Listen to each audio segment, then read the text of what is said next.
lá, o próximo tema será doença pulmonar obstrutiva crônica. E aí, já dividiram os grupos ou ainda não? Já está dividido? Ficou quantos grupos de quanto? E aí, prefeito?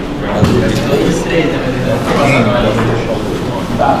Dividam essa lista, deixa tudo pré-programado. Antes da aula do você já me passa com ela. O senhor não acha que é um 3 e vai ficar muitos grupos? Porque o tema é muito, são muitos temas. Cada grupo tem que apresentar. Quantos minutos? A ideia é, no primeiro tempo, na primeira hora, vocês fazem a apresentação. No segundo tempo, a gente discute e acrescenta, tá bom? Seria dois tempos. O primeiro tempo a apresentação, o segundo eu vou entrar com discussões, vou entrar às vezes bater em algum ponto que ficou falho aí na apresentação de vocês. Tá? Vai ser só um grupo rural, né? Vai ser um grupo rural. Eu acho que gira em torno aí de 10 a 12 aulas. Por aí. Então eu acho que vai dar mais ou menos isso de grupo, se não for menos. Tá? Tem que ver quantas pessoas são no grupo. Eu não sei quantos estão na aula toda, né? Professor de 60? Por que não passar nisso agora? Daí no final você vai ver como isso vai ficar. Está todo mundo na sala. Mas porque a própria faculdade ainda não tem uma lista oficial, ela não me passou uma lista, entendeu? Então eu mesmo tinha feito mais ou menos quanto que ia dar. Eu acho que vai dar acho que vai dar uns 15 grupos. Tá, mais ou menos é isso, tá? Então hoje, pessoal, o tema que a gente vai conversar um pouco é asma, tá? Eu não sei se vocês já tiveram introdução à asma em alguma especialidade, foi só na fisiologia, né? Ou só citações, mas hoje a gente vai aprofundar um pouco mais sobre a asma, que é uma doença da pneumologia, o carro-chefe, tá? Então, asma e doença pulmonar obstrutiva crônica, vamos dizer assim, em termos de ambulatório de pneumologia, é 80% a 85%. Tá? Para vocês verem a importância, todo ano tem atualização dos critérios de asma. Tá? O mais atual foi 2022, que foi lançado em 2023. Então, quer dizer, não tem nenhum ano de atualização. E a gente vai ver que cada vez mais facilitando o manejo da asma. Não é complicado o manejo, mas a asma é uma doença ampla, de vários aspectos. Nós vamos entrar agora nos detalhes. Então, o que é a asma? A asma é uma doença, primeira coisa, inflamatória. Nós temos que saber que a asma é uma doença que inflama as vias aéreas condutivas, tá bom? E o que causa essa inflamação? Normalmente exposição a fatores que desencadeiam reações locais. Todo mundo vai ter isso? Não. Só quem é privilegiado, né? Então, o fator genético é importante e junto com o fator ambiental. E o que isso causa? Além de causar um processo inflamatório intenso nas vias aéreas, você tem o que? Hipertrofia da musculatura lisa brônquica, aumento da secreção, espessamento brônquico e produção de muco. Tudo isso somado diminui o calibre dos brônquios e faz com que o brônquio aumente a resistência. Então aqui no desenho nós temos um brônquio aparentemente normal, né, quem estiver olhando aqui, e aqui um brônquio na bronquite asmática, totalmente inflamado, e você vê que a musculatura lisa em volta está hipertrofiada, tá? E o calibre diminuiu bastante. Quem já viu uma janela aberta com ventania, se você abrir uma frestazinha, qual o som que vai fazer? É o sibilo, né? Então, quando você vê uma via aérea dessa aqui, ó, diminuída, e o ar passando com o fluxo aumentado, o que você vai ter esse sibilo, caracterizando a ausculta na asma, né? Então, qual que é a definição de asma? Uma inflamação crônica das vias aéreas, tá? Definida por sintomas respiratórios, que é sibilância, dispneia e aperto no peito, tá? Então, o paciente tem dor torácica, inclusive entra no diagnóstico diferencial de dor torácica. Às vezes, entre as crises de asma, o paciente pode procurar com dor no peito, uma opressão torácica. E aí você faz a ausculta e pode consultar sibilos, tá bom? Então isso às vezes ajuda você a fazer um diagnóstico diferencial. O mais importante é que se você tem uma limitação do fluxo de ar na fase expiratória. Por quê? O ar ele entra, apertado, mas entra. Mas a dificuldade vai ser colocar para fora. Tá? Então, como toda doença obstrutiva, o problema maior é expiratório, não é inspiratório. O problema é colocar o ar para fora. Tá? E isso caracteriza no exame que nós vamos ver o padrão obstrutivo. Tá? Então, o que nós estamos vendo agora de início? Síndromes obstrutivas. Quais as duas doenças padrão ouro para obstrução? Asma e DPOC. E esse padrão a gente vai observar na espirometria, que é um exame que eu vou explicar para vocês aqui durante o exame. Tá? A epidemiologia da asma é uma das doenças mais comuns, né, tanto na infância quanto no adulto. Na criança é mais comum em homens, tá, em sexo masculino. E em países em desenvolvimento tem crescido o índice de asma pelo fator ambiental, né? A migração, a urbanização, desde a época da Revolução Industrial, essa migração das fazendas, do campo para a cidade, aumentou a exposição a aeroalérgicos, tá? E isso desencadeou crises de asma, e, portanto, da Revolução Industrial para frente, a gente tem notado um aumento muito grande de asma no mundo inteiro. Tá? Quais são os fenótipos da asma? O que é isso? Como que eu classifico a asma? Tá? Você divide ela basicamente em 4 tipos. Tá? Você tem a asma alérgica, que é a mais comum, é a forma predominante. Geralmente começa na infância e tem uma história de alergia, uma história de atopia. Tá? E o que a gente vê na parede dos brônquios? Infiltrado de eosinófilos. Isso é típico e isso cai muito em prova. Por isso eu deixei aqui essa parte em negrito. Quando vocês forem fazer prova de asma, vocês vão ver que a maioria das questões envolve a fisiopatologia e biópsia. Raramente vocês vão pegar tratamento, porque tratamento todo mundo sabe, não vai diferenciar ninguém. Todo mundo sabe usar broncodilatador e corticoide. Agora, quando você parte para a parte fisiopatológica e histológica, só quem estudou vai saber. E prova que é o quê? Pedir conhecimento ou selecionar? Selecionar. Prova não mede conhecimento de ninguém, mas ela seleciona. Tá? Então, seleciona aquele que estuda mais. Asma não alérgica é uma asma chamada intrínseca. Tá? Ela tem início mais tardio, então é aquele senhor que começou com asma aos 40 anos, 45, após um quadro viral, ele ficou com broncoespasmo, né? Normalmente o médico, o clínico, ele tem medo de falar asma quando não tem uma história de alergia. Então ele fala, fulano está com broncoespasmo. Na verdade, pode se caracterizar uma asma não alérgica, uma asma intrínseca. Porque adulto não fica sibilando à toa. Se ele sibila, ele tem realmente um broncoespasmo. E se isso é persistente, a gente vai chamar de asma alérgica, não alérgica ou intrínseca. O que caracteriza na biópsia? Infiltrado de neutrófilo e eosinófilo, não é só eosinófilo. Na alérgica, o predomínio é o quê? Eosinofílico. Na intrínseca, não é predomínio eosinófilo. Eu vou achar eosinófilo? Vai. Mas em menos quantidade. O que vai ter é um equilíbrio entre neutrófilo e eosinófilo. Tá? Professor, tem uma dúvida. Eu tenho asma e toda vez que eu chego na emergência com crise, eles me dão corticoide independente da situação.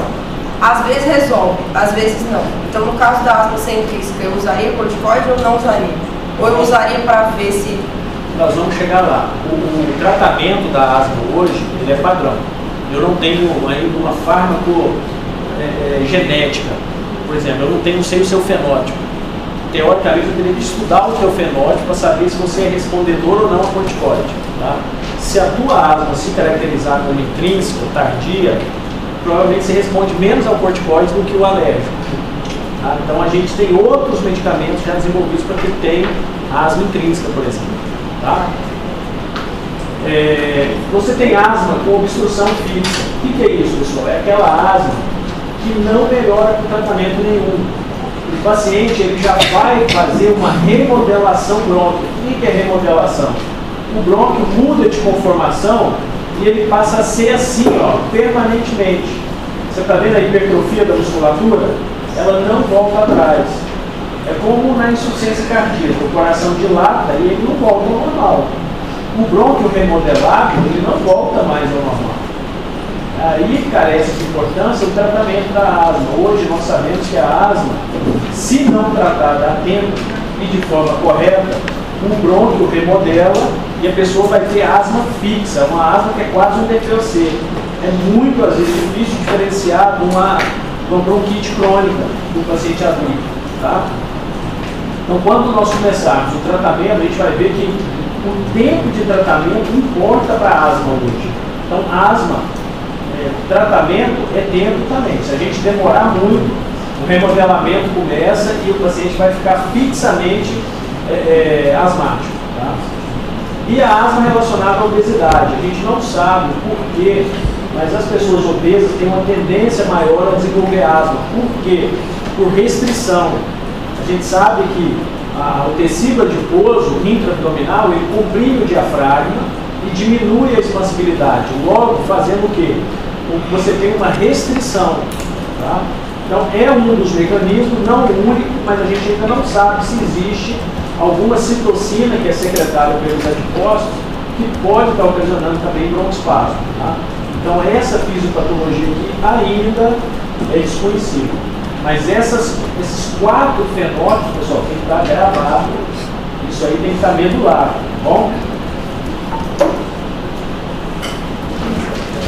Fatores de risco para o desencadeamento da doença. Então, como a nossa asma mais comum é a extrínseca ou alérgica, né, a atopia, o alérgico em si, ele é o maior fator de risco que existe para desencadeamento de asma. Tá? Com isso, eu tenho que avaliar fatores genéticos, exposição precoce alérgica, fatores ocupacionais, obesidade, infecções da infância, dieta. Enfim, existem vários fatores do paciente alérgico. Ele pode ser alérgico à comida, ele pode ser alérgico a pólen, a pelo de animal, ácaro. Aí eu tenho que fazer um levantamento de qual substância está causando essa atopia. Né? Como que eu faço esse diagnóstico, professor? Existem 2 métodos. Tem um prick test, que é aquele que a gente faz, injeta subcutâneo o alérgeno e mede depois a resposta. E você tem a dosagem da imunoglobulina E específica. Tá? Então a gente pode pedir IgE para camarão, para amendoim, enfim, aquilo que dá mais alergia. Tá bom? Mas isso é o pneumologista que faz? Não. Normalmente a gente pede o apoio para o alergologista.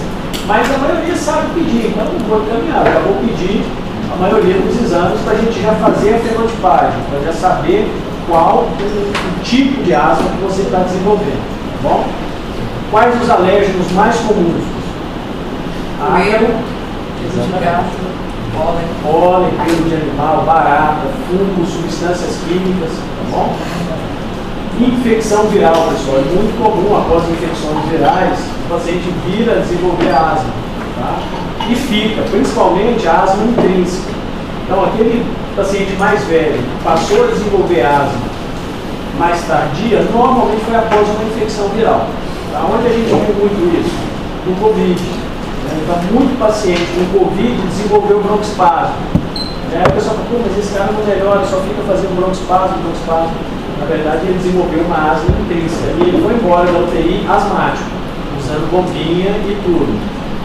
Quanto tempo isso vai perdurar ou se vai ficar inteiro, a gente vai ter que estudar, a gente ainda não sabe. Tá bom? Mas a tendência é ficar em surtos. Né? Melhora, volta, depois de outra infecção viral, enfim, vai ficar nesse vai e volta. Algum medicamento causa asma? Pode causar. Os beta-bloqueadores e o ácido acetilsalicílico.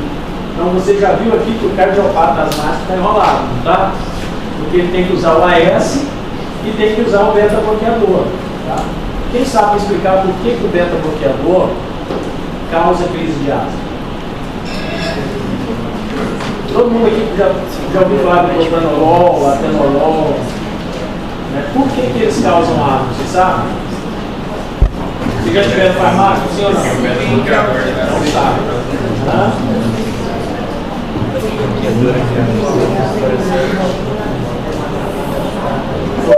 Zum, zum, zum, ninguém falou mais alto. Vasodilatação, beta-bloqueador. Por quê?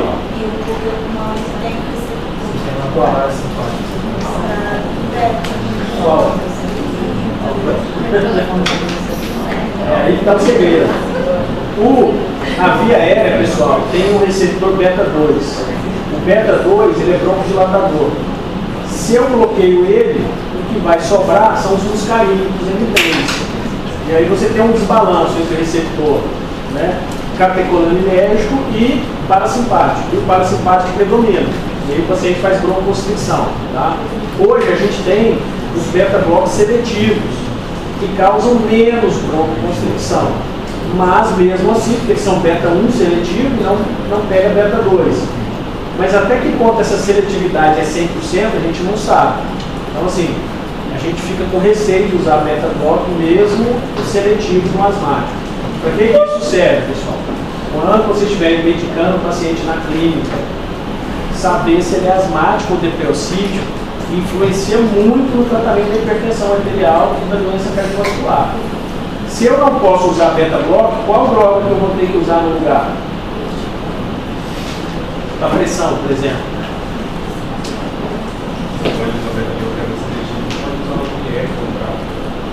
O BRA, qual é o efeito colateral mais comum do projeto? No asmático, que já tosse, será que é uma boa? Mas o BRA já é uma opção, né?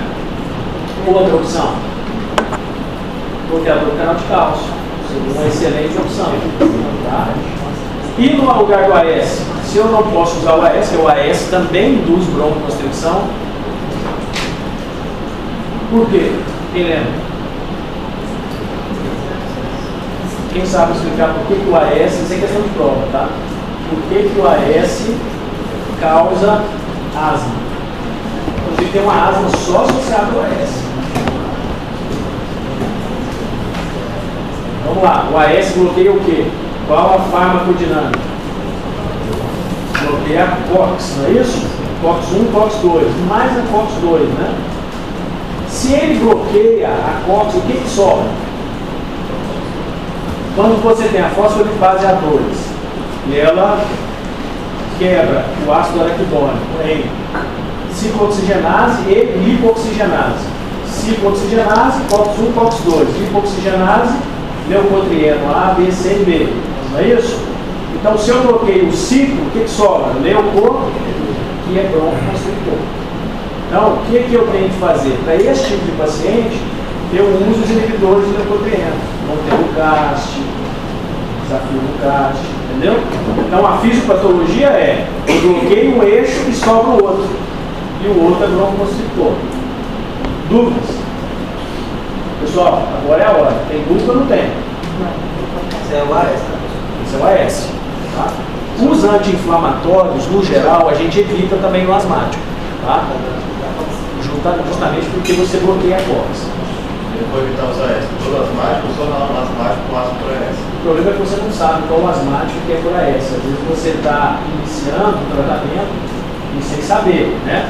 Então, assim, se o cara é asmático e ele já teve reação a AS, ele vai te falar. Agora, se ele não te falar, é um risco, você vai arriscar. E se ele vier a desenvolver uma crise pelo AS, você vai trocar o AS por qual? Clopidogrel, ticagrelor, não é isso? Ou prasugrel, já ouviu falar? São o quê? Não é anticoagulante, são antiplaquetários. E eles substituem o AS. Tá bom? Então, eu tenho alternativa, ainda bem, né? Dá pra gente trabalhar. Exercício físico, pessoal, pode acontecer de ter asma no exercício físico, sim ou não?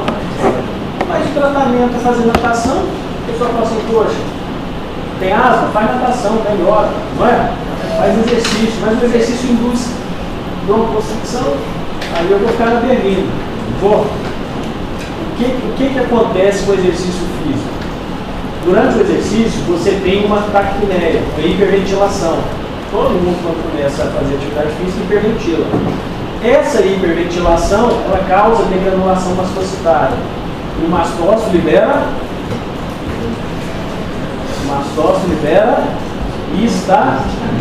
histamina, que vai fazer broncoconstricção. Então, na verdade, até o rir muito, quem já viu? Pessoa que ri, depois fica tossindo. Não tem isso? Aquela pessoa que morre de rir, depois fica tossindo. Por quê?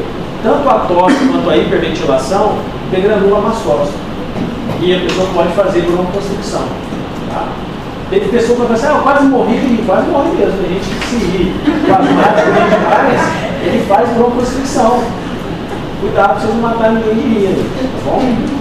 E aí o que vocês vão fazer? Pô, ele está morrendo de tanto rir. O que vocês vão fazer? Qual a droga para não morrer de rir? Antistamina. Por quê? Porque não liberou histamina? Então você usa um bloqueador H1, H2. Prometazina vai se sincronizar. Tá bom?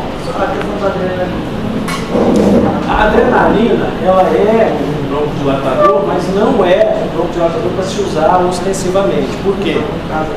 Só no caso de uma eminência não parada, uma asma assim, refratária, porque você causa uma taquicardia imensa, né? Pode induzir arritmias. Tá?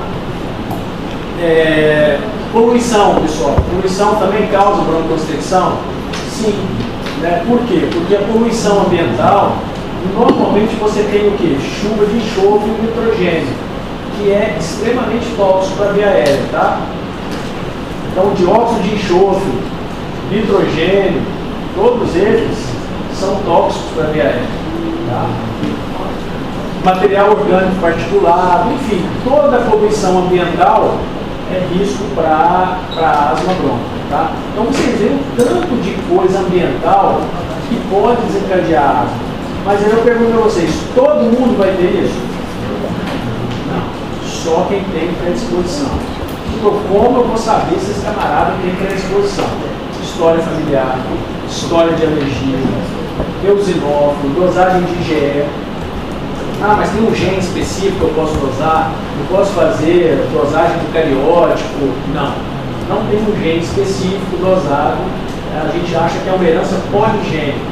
Né? Então são vários genes envolvidos nessa guerra. Mas eu não tenho um específico igual eu tenho.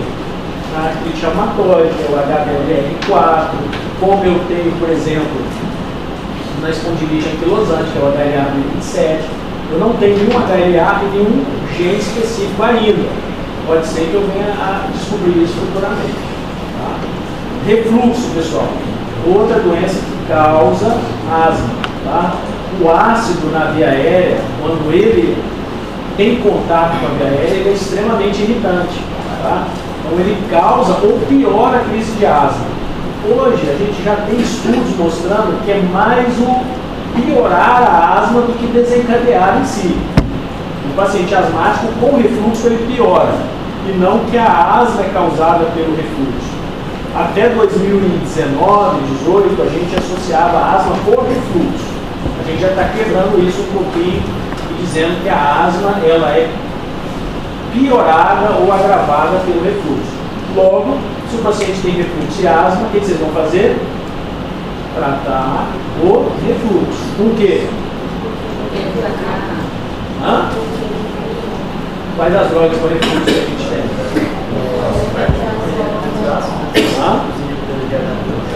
Inibidores de H2. Quais são os inibidores de H2?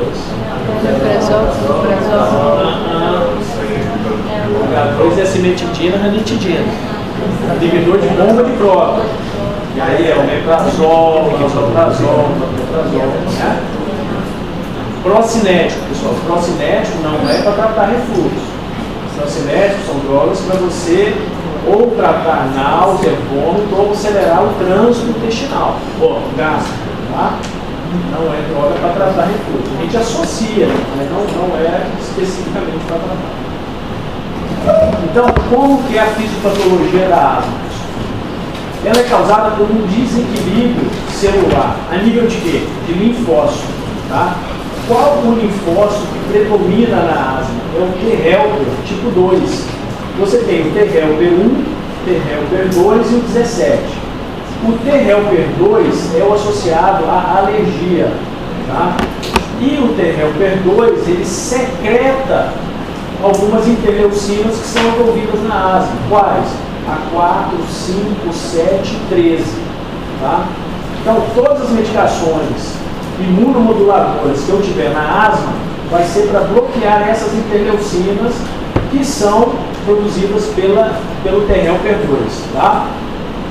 Então, você tem um predomínio do T helper 2 em relação ao T1. Em quais pacientes? Os alérgicos. Então, a fisiopatologia da asma é muito parecida com a fisiopatologia da alergia. Se vocês pegarem o mecanismo imunobiológico, é muito parecido, é quase uma cópia. Tá bom? Isso na asma extrínseca.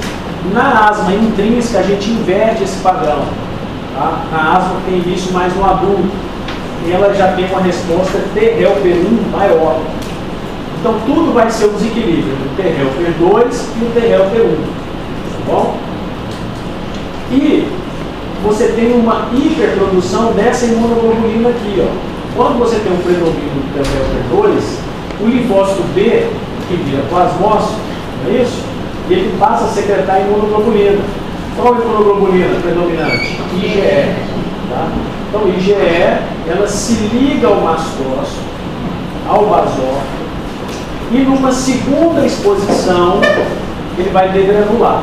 Tá? Então, vamos pegar, por exemplo, um paciente que tem alergia a camarão.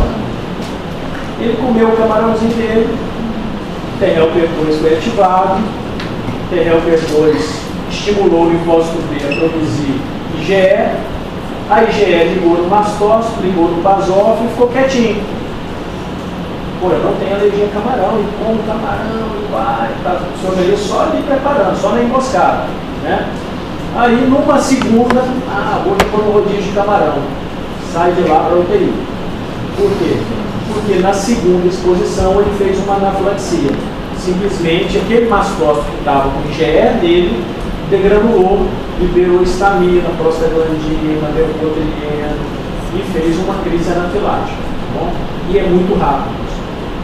Impressionante, eu estou falando aqui de alergia, não é de asma específico, mas uma alergia a frutos do mar, ela é em segundos, minutos.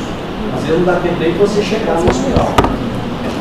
Então quem tem alergia a frutos do mar, isso vai andar com estojinho de adrenalina, né? Porque, não sei se vocês lembram, recentemente, uma adolescente cheirou pimenta, foi para a UTI, está em estado vegetativo.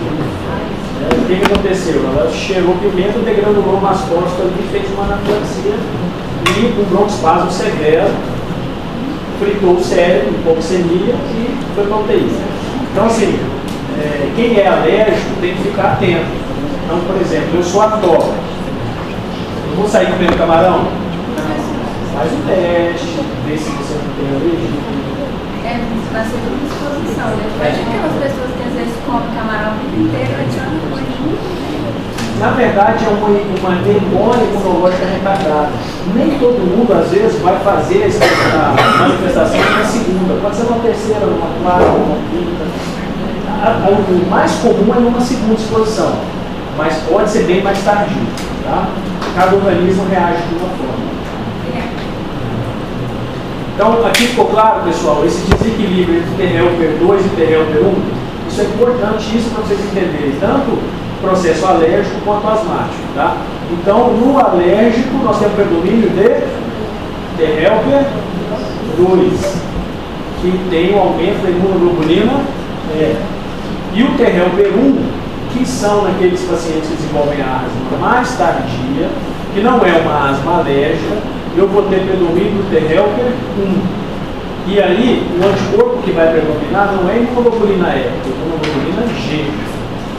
Por isso que esses pacientes não respondem muito a corticoide, porque ela me perguntou aqui. Se ela tiver predomínio de T helper 1, o corticoide não vai ser uma droga tão eficaz para ela quanto um alérgico. Agora, como que eu vou saber isso? Clinicamente, só pela história clínica. Se ela já tem história de alergia na família, se eu dosar IgE, se eu dosar eosinófilo, né, ver a quantidade de linfócito, aí eu vou fazer uma pesquisa imunológica, tá bom? Por outro lado, os indivíduos atópicos, o alérgeno, ele que induz uma resposta celular, isso aí tudo bem. Qualquer alérgeno, ele vai expor o linfócito B a produzir IgE. E essa IgE é específica para aquele alérgeno, por isso que eu doso ele no sangue. Tá? E ela é desencadeada por uma célula dendrítica, aquela célula apresentadora de antígeno, ela pega um fragmento e apresenta para o T helper. O T helper pega e estimula o linfócito B. O linfócito B vira plasmócito e secreta o quê? Imunoglobulina. Isso aí todo mundo lembra de imunologia, né? Então aqui está um desenho para vocês. Eu vou mandar essa aula para vocês. Vou te enviar ela, tá bom? Vocês podem estudar para a prova por ela, ok? Não vou cobrar nada além do que está aqui. Então, o material que eu vou enviar para vocês é o que vocês vão estudar, tá bom? Aqui está toda a cascata imuno-inflamatória que eu falei para vocês. Tá? Depois vocês dão uma lida, mostrando a broncoconstricção, mostrando aqui o efeito dos mastócitos, da degranulação, do infiltrado eosinofílico e neutrofílico, da hipertrofia da camada muscular dos brônquios, tá?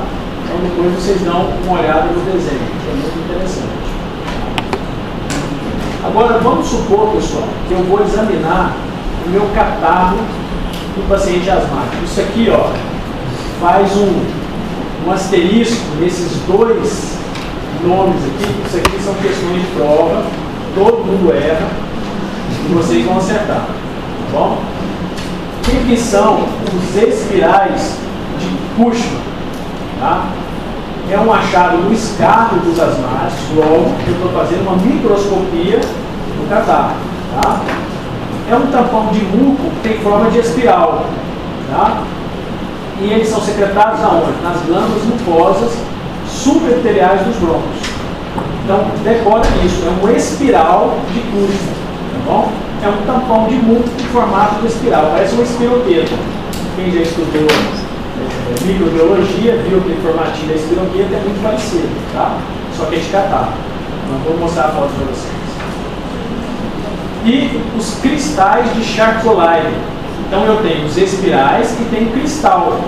Então, quando eu examino também no microscópio o meu catarro, eu vou ver uma proteína eosinofílica chamada galectina 10, tá?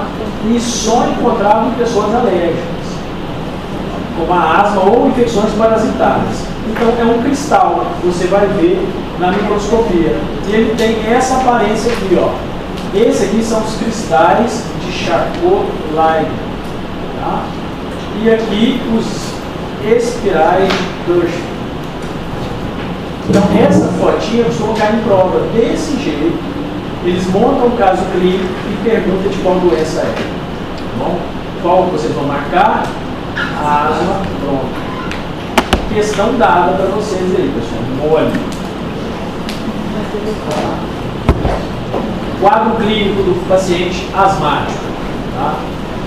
Ele pode ter várias queixas respiratórias. E depende também se ele está em crise ou está entre as crises. Então, dispneia. Tem ou não tem? Vai ter falta de ar. Vai ter sibilo na ausculta, sim ou não? Sim. Pode, primeira fase. Nós vamos ver que o asmático muito grave, você tem um silêncio torácico. Você não ouve nada, porque está tão fechado que o ar também não passa e nem sai. Tá? Então isso aqui vai depender da fase. Mas o mais comum é você escutar sibilo. Tá? Tosse tem? Quase sempre. E sensação de aperto no peito. Por quê? Por quê? Porque o ar não sai. Está aí insuflado, diafragma retificado, né? E opressão. Na verdade é uma pressão no peito. Tá? Pode confundir com doença coronariana? Pode. O que vai diferenciar aqui é paciente mais jovem, né? Mas, é aquilo que eu falei, se uma asma mais tardia, pode ter um diagnóstico diferenciado importante. Piora à noite ou no início da manhã. A gente sabe que essa piora noturna tem a ver com o ciclo circadiano. Bom, o cortisol, de alguma forma, ele facilita a ação dos hormônios catecolaminérgicos. Então, se ele facilita, a tendência seria o quê? Broncoconstrição ou broncodilatação? Seria broncodilatação, porque se eu facilito a ação catecolamínérgica, as minhas catecolaminas vão estimular qual receptor? Beta 1 e beta 2 e alfa, não é isso? Beta 2 é broncodilatador ou broncoconstrictor? Broncodilatador. Agonista beta dilata. Muscarínico, o contrário.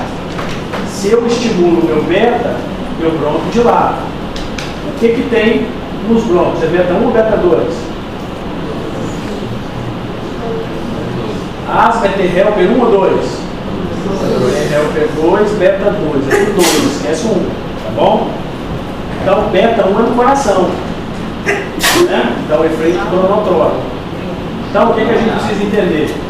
Se o ciclo circadiano do cortisol ele tende a cair no final da tarde, a minha ação da catecolamina do meu beta 2 diminui. Logo, facilita a broncoconstricção. Por isso que existe esse ciclo, uma piorazinha da tarde e da noite. Tá? Pessoal, isso está claro para vocês? Vocês têm que relembrar a fisiologia. O ciclo circadiano, todo mundo lembra? O cortisol ele tende a cair no finalzinho da tarde. Beleza. Só como é que é? Então, o cortisol cai no final da tarde, aí você tem um aumento. Quando o cortisol ele tende a cair, você diminui a ação das catecolaminas nos seus receptores catecolaminérgicos. Exato, beta 1, beta 2. E aí predomina mais o que? A ação parasimpática, que é o que? Broncoconstrictora, que é o M3, que é o que tem mais no bronco. O que tem mais no bronco? M3 e beta 2. E existe um equilíbrio entre esses dois, tá bom? Início ou piora dos sintomas com desencadeantes. Infecção respiratória e alérgica. Qual que é o padrão do não asmático? É aquele paciente que dificilmente vocês vão ficar, esse cara não tem aspecto de asma. Uma tosse que é isolada, não é comum um asmático. Tá? Uma expectoração crônica, aquele paciente que é cronicamente secretivo. Vocês vão pensar em asma? Não, é difícil, né? Posso pensar numa bronquiectasia, numa fibrose cística, mas asma, uma falta de ar associada a dormência ou desmaio. Vocês vão pensar em asma? Estranho, né? Asma com formigamento, com dormência. Até existe. Vocês já tiveram reumato? Ainda não. Dor torácica anginosa. Também não é típico de asmático, mas confunde. E uma falta de ar induzida por esforço. Tá? Falta de ar com esforço, o que vocês pensam mais? Então é outra coisa para se confundir. Bom? Então o diagnóstico de dispneia, pessoal, ele é muito amplo. Então não é um diagnóstico assim que vocês fazem de cara sem saber uma história detalhada. Tá? Agora, como que nós vamos fazer o diagnóstico da asma, pessoal? Através de um exame chamado espirometria, que é um exame muito simples, tá? Onde eu vou usar um aparelho chamado espirômetro e eu vou fazer uma inspiração forçada e vou fazer uma expiração forçada máxima. Tá? Então, eu inspiro e solto o aparelho. Tá? E essa medida vai me quantificar a velocidade do meu fluxo. E ele vai me dizer se meu padrão é obstrutivo, ou se meu padrão é restritivo, ou se ele é indeterminado, ou se ele é misto. Bom? Para nós aqui, o que vai importar? Se é obstrutivo ou se é restritivo. Se ele é indeterminado, eu vou ter que repetir. Ou eu vou ter que complementar com um exame provocativo. Eu vou mostrar para vocês. O que eu peço na espirometria? O meu volume no primeiro segundo. Então, aquele ar que eu vou soprar no primeiro segundo, ele vai me dizer se a minha via aérea está obstruída ou não. Então ele quantifica o grau de obstrução da via aérea. Tá? Então um dos mais importantes é esse VF1. E a capacidade vital forçada, que é o total de ar que sai pelos pulmões após uma inspiração profunda. Então, inspirei ao máximo e expirei ao máximo, isso é o que? A capacidade vital forçada. E o que vai me interessar, pessoal, é essa relaçãozinha aqui, ó. É o VF1 dividido pela capacidade vital forçada. Que, quando abaixo de 75% em adultos e 86% em criança, significa doença obstrutiva. Tá? Agora, tem livro que varia. Vocês vão pegar livro que vai dizer 70%. Tem livro que vai dizer 75% e já vi livro que fala 80%. Tá? Os americanos usam como referência 70%. Os nacionais, a Sociedade de Pneumologia, 75%. Mas eu não vou deixar vocês na dúvida. Na prova eu vou ser bem clássico, tá bom? Eu vou dar 60, eu vou dar 50, vocês não vão ter dúvida. Eu não vou deixar vocês na berlinda, tá bom? Mas o que eu quero que vocês entendam? Que esse índice aqui de difenor, que é essa relação, quando ela é menor de 75 ou menor de 70, ela significa obstrução. Então a asma, o que eu espero dessa relação? Sempre menor de 70 e 75. E assim vai ser na BPOC, enfisema pulmonar ou bronquite crônica, tá bom? E você tem o fluxo respiratório no finalzinho. Aquele fluxo, na hora que você está soltando o ar e já está no final, ele também mede a obstrução das pequenas vias aéreas, tá bom?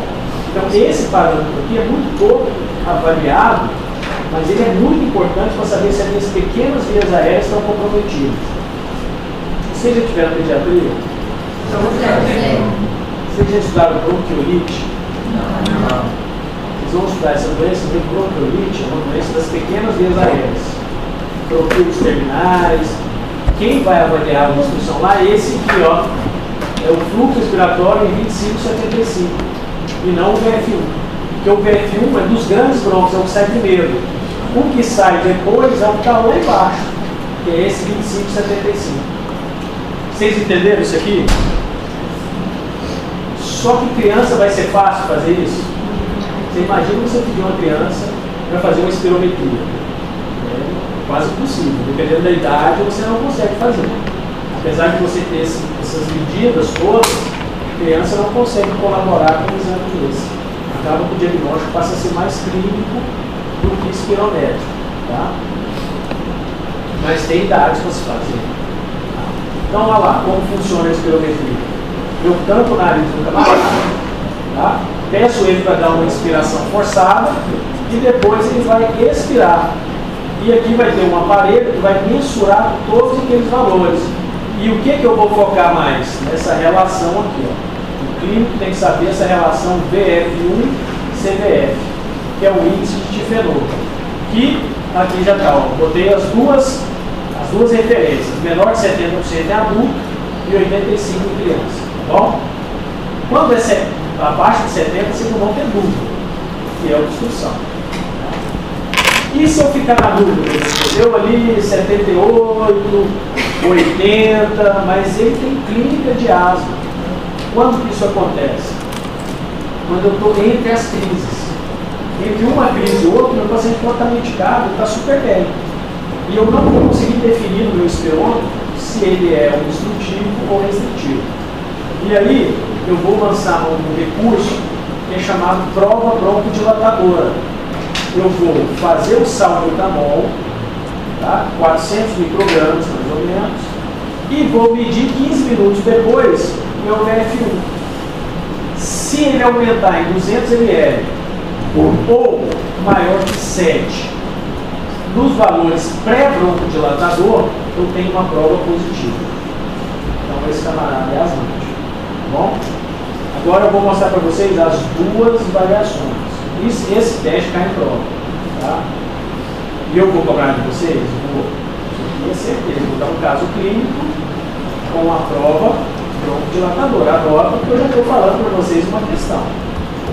A questão de asma vai cair. Vai ser Falando Só que vocês não vão lembrar mais. Ah, eu já anotei.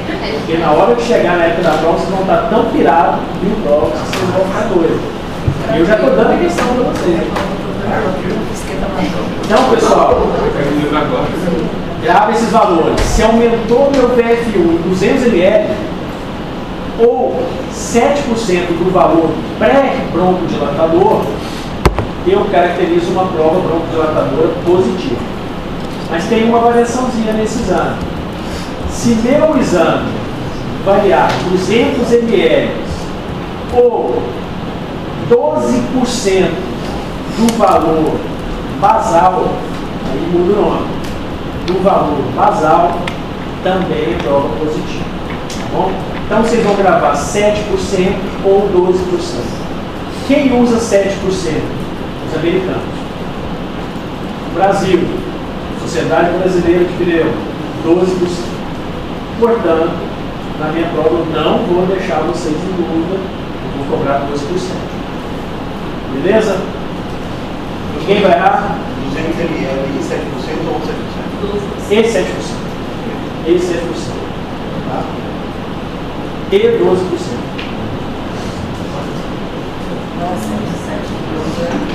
Pessoal, eu botei isso aqui, eu tenho que mostrar isso para vocês. Ah, mas eu não confundi. Não, porque vocês podem fazer prova que o cara vai dar esse valor de 7%, vocês podem errar. Então eu tenho que mostrar o que existe de variação. Mas eu vou cobrar 12%. Então, nota isso aí. Tá? Isso aqui, pessoal, é o que vai acontecer no exame de espirometria. Às vezes vou te dar um gráfico. Tá? É a partir de 12% do dado. Isso, de 12 para cima. Tá? Se vocês olharem esse gráfico de fluxo e volume, o rosa é o normal. Tá? É difícil vocês avaliarem esse fluxo sem ter uma noção da alça, fluxo e volume. Vocês já tiveram aula de gráficos de aéreo? Tá?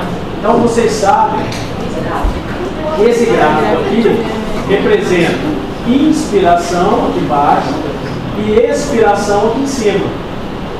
Essa alça chama fluxo volume. Então, inspiração, voltou a linha de base, e expiração. O que acontece na asma? O meu problema é ins ou ex? Então, se vocês olharem o azul, você vê que ele alterou pouco. Alterou ainda, porque ele está obstruído, obviamente. Mas não é o principal. Agora, olha a minha ex.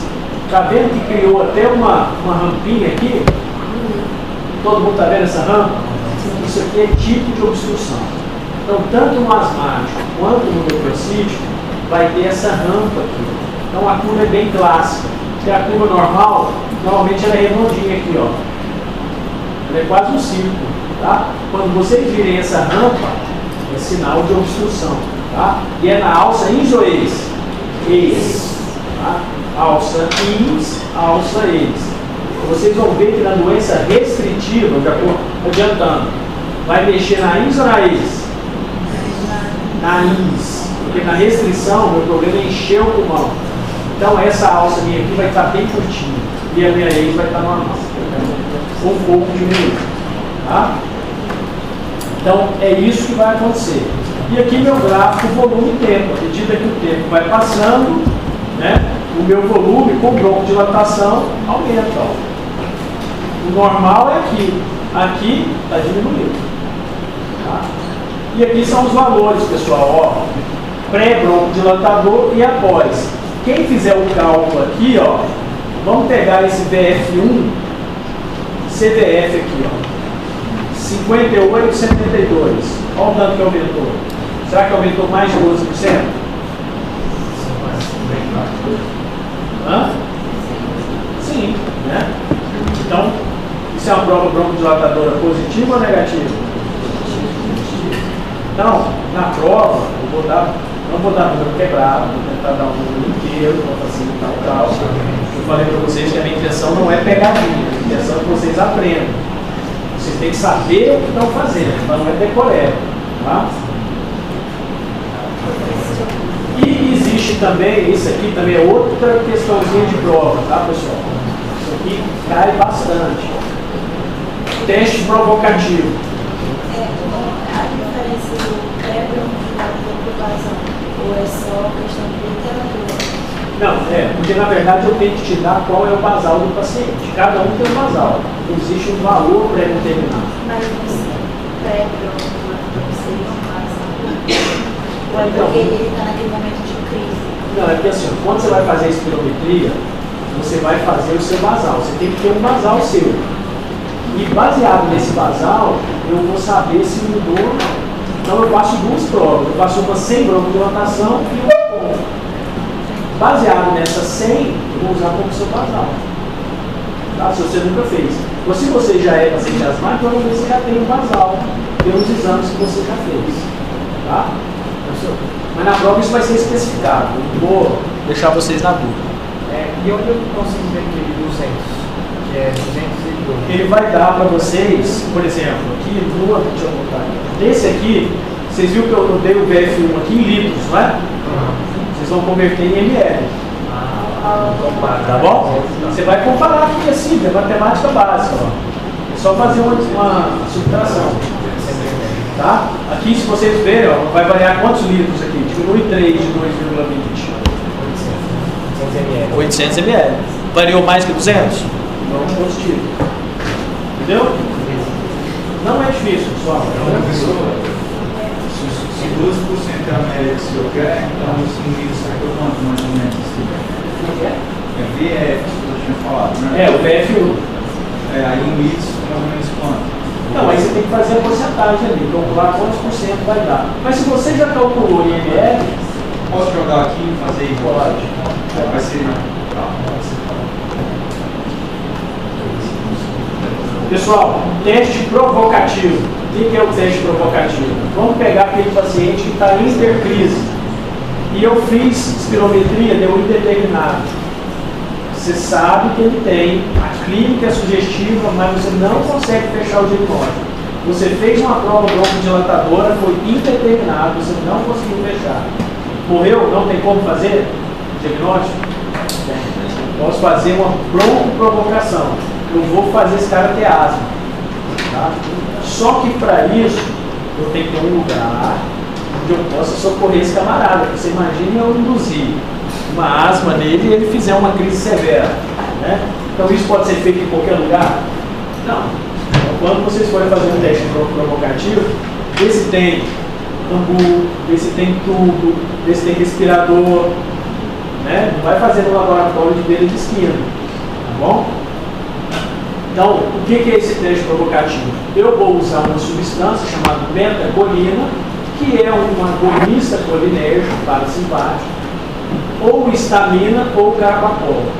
O que nele pergunta em prova? Betacolina, que é o mais usado. Tá?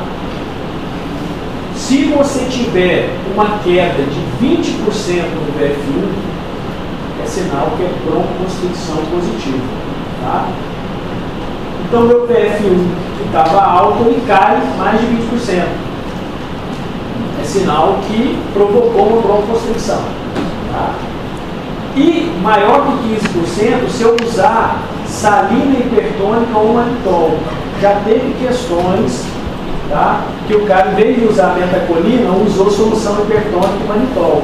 E a pegadinha é, cai de 20 para 15. Ah, professor, eu tenho que decorar isso? Para a sua prova de residência, prova de Enem, enfim, tem que decorar. Enad, né? Vocês vão ter que fazer. Mas eu vou cobrar de vocês 20%, porque eu vou usar betacolina, tá bom? Que é o mais usado, que é o mais comum. Eu nunca vi ninguém na prática ficar usando manitol para induzir broncoconstricção. Salina hipertônica pode até acontecer, mas ela é mais demorada, nem sempre o paciente faz broncoconstricção. Então eu prefiro a betacolina. Então qual que eu vou cobrar de vocês? Marca aí. Betacolina. Pessoal, até agora nós estamos na fisiopatologia e no diagnóstico da asma. Tá bom? Existe um outro método para que eu possa medir esse meu fluxo sem ser espirometria. Por quê? Pessoal, vocês vão ter espirometria na emergência? Todo asmático vai ter um espirômetro em casa? Não. Então eu tenho que ter um recurso fácil, que eu possa explicar para o meu paciente como vai usar, e barato, e descartável. Então aí está para vocês o Peak Flow, que toda emergência deveria ter. Quem trabalhar em emergência e não tiver um Peak Flow, compre o Peak Flow. Vocês vão gastar R$12 na farmácia. Tá bom? E vocês vão poder controlar o tratamento de vocês, do paciente. Tá? O que é isso? Ele mede o fluxo da via aérea. Ele vai simular uma espirometria. Ah, professor, mas tem diferença? Tem. O valor absoluto varia bastante. Mas o que importa é a tendência. Eu não estou preocupado com o valor absoluto. Tá bom? Em fase estável, você não tem variação. Então, por exemplo, eu sou um asmático controlado na minha casa, eu vou fazer um peak flow de manhã e um peak flow à tarde. Como é que eu faço isso? No mesmo jeito que espirometria. Uma inspiração profunda e uma expiração forçada. Ele vai me dar um fluxo, a velocidade do meu ar. Só isso, tá bom? Cada um aqui é pelo peso e pela altura. Vai ter um valor basal. Que vocês vão descobrir quando tiver o peak flow de primeira. Opa, eu quero ver qual é o meu basal. Aí vocês vão no frase e vão te dar, ó, pela sua altura e pelo seu peso, o seu é 800 ml, o seu é 400. E aí vocês vão ter esse parâmetro e comparar a variação durante o dia. Tá? A flutuação indica asma não controlada. Então vamos supor que de manhã você fez, seu peak flow deu 600. Aí você faz à noite, seu peak flow deu 400. Variou mais de 20% inclusive, então sua asma não está bem controlada. Então isso aí pode ser um indicativo de você usar uma medicação de resgate, ou você melhorar o seu aporte de corticoide inalatório. Então isso aqui, pessoal, é uma maravilha. Bom? Mas o cara vai fazer mesmo, está sentindo nada? Não precisa. Isso aí é para você monitorar. Então, por exemplo, você começou a ter crise em casa, você vai fazer o peak flow de manhã e de tarde. Agora você é um asmático que está controlado, não está sentindo nada, seu dia a dia está habitual, você não precisa estar fazendo peak flow. A gente usa mais para monitorar crise e descompensações. Tá? Agora, se você for um cara caxias e quiser fazer, beleza.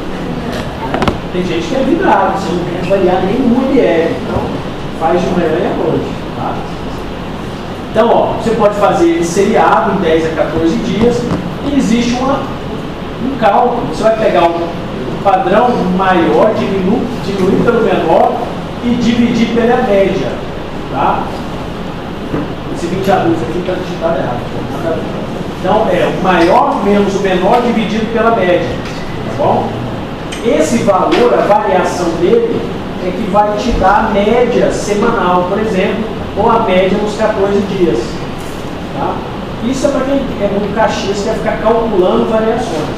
Prática, média de manhã, média à noite. Variou, mal controlado. Permaneceu, está bem controlado. Tá bom? Agora, esse cálculozinho aqui, para que eu deixo? Porque às vezes alguma prova ali, ele pode querer surpreender você. Pelo menos você já ouviu falar e sabe que existe e sabe a forma. Tá bom? Então aqui está a maneira de usar. Tá? Tanto que é fácil, vocês depois vão ler as etapas. Paciente, pessoal, tem que ser orientado como usar.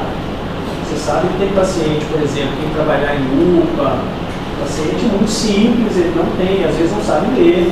Tem tutorial, né, no YouTube. Com certeza ele tem celular. O mais simples que ele sabe no YouTube, né? Então vocês vão lá e mostram para eles como eles vão aprender. Assim é a bombinha de asma, tá? Tem que ensinar. Não acho que você vai prescrever salbutamol e o paciente vai saber usar a bombinha em casa. Não vai saber. Então cabe a vocês orientarem. A própria bula da medicação tem um tutorial, que ele é autoexplicativo. Problemas, as pessoas não sabem ler, não vão saber interpretar. Então vocês peguem o tutorial no YouTube e mostrem para o paciente, junto com você. Pede ele para fazer, para vocês verem se ele aprendeu ou não. Porque tem uns que dizem que aprendeu e não sabe usar. Professor, outra dúvida também. Toda vez que eu ia no médico, algum me explicava um jeito diferente de usar a bombinha. Um falava que eu tinha que esvaziar o pulmão, prender a bombinha entre o dente Aí esvaziei tudo, aí eu puxava, segurava, contava até 5, depois eu soltava. Aí o outro falava que não, do jeito que eu tava, podia pegar a bombinha e ia. Qual que é o jeito certo? O jeito certo depende da sua bombinha. Tem Tá bom. discos, tem pó, tem turbo railer, tem que ver qual o seu aparelho. Cada aparelho é um. Tem um que é disco. Você não precisa nem fazer essa manobra toda. Eu tenho um Tá? disquinho, aquele roxinho. Isso, né? Você tem um espaçador para usar também. Não sei se você usa o espaçador. Então, quer dizer, depende da forma que você for usar. Quanto mais detalhe tiver, mais você vai ter que usar artifícios. Mas eu vou explicar para vocês de uma forma geral como é que a gente vai usar a bombinha no tratamento, tá? Porque no SUS a bombinha que tem é muito simples, né? Porque a medicação que tem é básica e não vai variar. Então é fácil vocês aprenderem e explicar, tá? Mas antes do tratamento a gente ainda tem que ir para a imagem, pessoal. Vamos lá, eu preciso fazer raio-x em todo paciente asmático, sim ou não? Chegou na emergência para mim, broncoespasmo, eu vou fazer raio-x ou não? Vocês têm coragem de pegar um paciente asmático e não fazer raio-x? Não, vai com Quem faria, levanta a mão. Pode levantar lá em cima. Vai raio-x. Quem não faz? Quem ficou de mão baixada? Convite, né? Essa é a missão. Tá, é o seguinte, pessoal. Eu não preciso fazer radiografia em todos os pacientes asmáticos. Quando que eu vou pedir?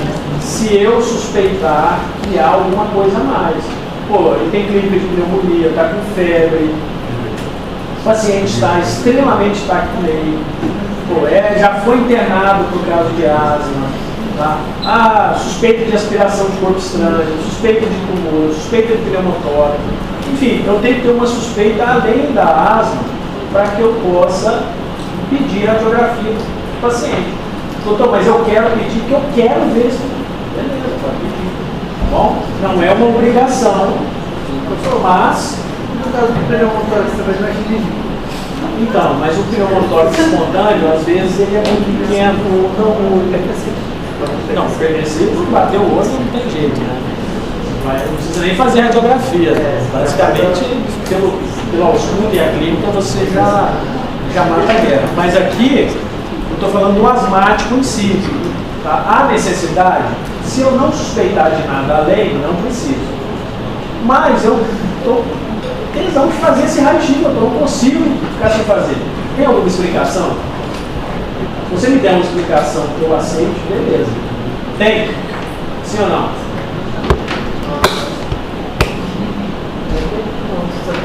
Depende de você querer ou não.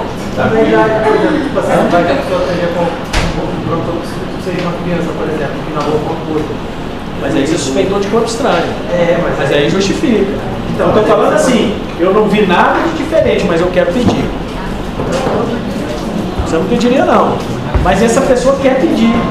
Alguma coisa justifica? Vou te falar uma que justifica. Se você falar isso para mim, eu falo, até vou aceitar. Não, doutor, eu preciso de um exame comparativo. Eu quero comparar a entrada dele, se ele internar, se ele vier a evoluir mal, eu vou ter uma radiografia de comparação. Vou saber como ele entrou e como ele está saindo. Eu acho até viável. Com essa argumentação, se fosse uma prova prática, eu ia aceitar. Então, assim, não, realmente, o paciente pode entrar de um jeito e acabar onde? Na UTI. Como é que eu vou saber que ele entrou de um jeito e saiu de outro? Entendeu? Então, às vezes, você vê que matemática, medicina não é matemática, né? No geral, eu não preciso pedir, tá bom? Mas se vocês pedirem, argumentação, quero comparar, quero ver como é que ele está, como é que ele ficou, tá? Agora, quais alterações que eu vejo na radiografia? Os arcos costais são retificados, está quase reto aqui, ó. Tá? Hipertransparência, o pulmão está pretão, e eu quase não vejo, por exemplo, trama vascular. Tá? Aonde eu vejo isso melhor? No TPOC, a gente vai ver melhor. Tá? Retificação da cúpula, minha cúpula está reta aqui, ó. Tá? Ela fica bem retinha. E o aumento do diâmetro torácico anteroposterior, aquele tórax largão. Eu vejo mais no perfil. Tá? Então aqui, principais critérios. Um gradiente postal. Como é que é? Um gradiente postal. Pode ter um aumento do alargamento, né? O que você quer dizer? Sim, também é. Quando você tem uma retificação, normalmente você tem um aumento desse espaço intercostal. Tá? Então, é um pulmão hiperinsuflado. Se você descrever ele, você vai descrever o paciente depressítico também. Tá? Pessoal, principais critérios confirmatórios de asma. Um índice menor de 75% a 80% em adultos e menor que 90% em crianças. Outra alternativa, menor que 70% e menor que 86%. Tá bom? Prova broncodilatadora, olha aqui, ó. Aumento do BF1 maior que 12% e 200 ml do seu valor pré-broncodilatador. Ou maior que 7% e 200 do valor previsto. Qual que eu vou cobrar de vocês? 12 e 200 do valor pré-broncodilatador. Tá bom? Quem for fazer prova de revalidação nos Estados Unidos, grave daqui para cá. Eles vão dar um valor previsto e vocês vão ter que calcular 7%. Tá bom? Variação diária média do peak flow. Você lembra aquela formulazinha que eu falei para vocês? Pessoal, lembra? Sim. Eu falei que eu não vou cobrar, mas que existe uma fórmula para calcular a variação. Então, variação diária média, ó, maior que 10% sem broncodilatador ou 20% em relação ao basal após broncodilatador. Para chegar nesse valor, tem que jogar naquela fórmula. Vou cobrar isso? Não. Mas quero que vocês leiam e gravem para a vida de vocês. Tá? Teste de provocação brônquica. Vou usar o que? Betacolina ou histamina. Valor BF1 maior que 20% do basal. Se eu usar solução salina hipertônica e manitol, 10 a 15%. Qual que eu vou cobrar? 20% betacolina ou histamina. Tá bom? Exame físico, isso aí mole, né, pessoal? Freio tórax vocal normal ou diminuído, percussão, hipersonoridade e ausculta. Eu falei, ó, o olho pode estar diminuído, bom que eu posso ter sibilos, tá? Mas eu tenho que ficar atento que o olho pode estar diminuído, se minha asma for grave, tá bom?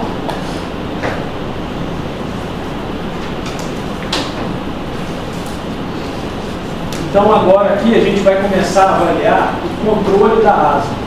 Como que eu avalio o controle da minha asma?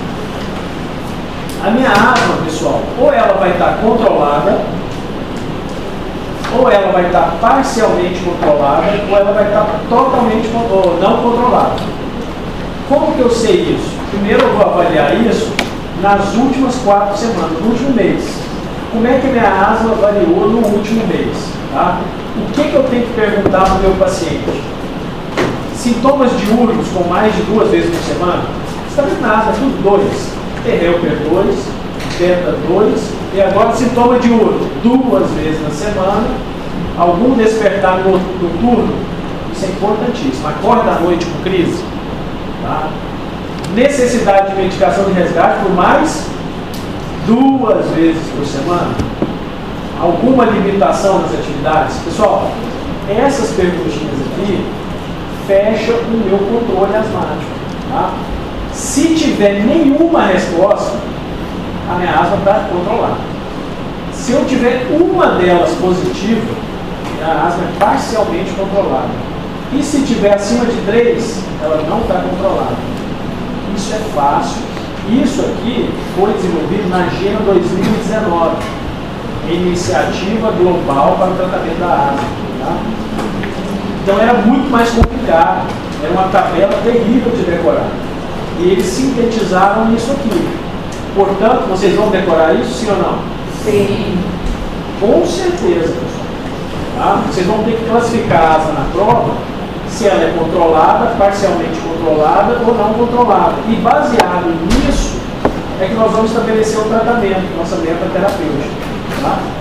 Então, se vocês não souberem classificar asma, vocês não vão saber tratar. Professor, uma pergunta. Na DPOC é mais comum o paciente acordar de manhã com muito muco, expelir, igual velho catarro, assim. Por que na asma é mais comum os sintomas serem no período da manhã do que no período da noite? Porque a asma tem influência no ciclo circadiano, o DPOC não. O DPOC ele independe disso, porque a obstrução dele não é reversível. A obstrução é fixa, o asmático é variável. E o que você está falando é do bronquítico crônico. O enfisematoso ele não tem produção de muco como tem o bronquítico. A gente vai ver na aula que existe essa diferença. Tá? E aqui, pessoal, essas perguntazinhas é muito simples de gravar. Sintoma diurno, 2 vezes na semana. Acorda à noite, atrapalha as suas atividades. Tá? Você tem que usar a medicação de resgate mais que 2 vezes na semana.